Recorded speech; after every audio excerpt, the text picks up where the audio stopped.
সুখবৰ এইবাৰ কোনো পৰীক্ষাৰ্থী অনুত্তীৰ্ণ নহয় শিক্ষা সংসদৰ এই বৃহৎ ঘোষণা আচ্ছা এইবাৰ উচ্চতৰ মাধ্যমিকৰ কোনো পৰীক্ষাৰ্থী অনুত্তীৰ্ণ নহয়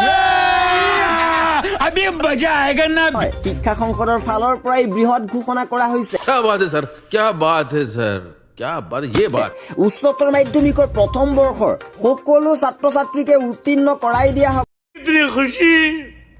मुझे স্মাৰক পত্ৰ প্ৰদান কৰিছে আৰু এক আলোচনা অনুষ্ঠিত হৈছে এই আলোচনাত ছাত্ৰ পৰিষদে পৰীক্ষা বাতিলৰ বাবে দাবী জনাইছে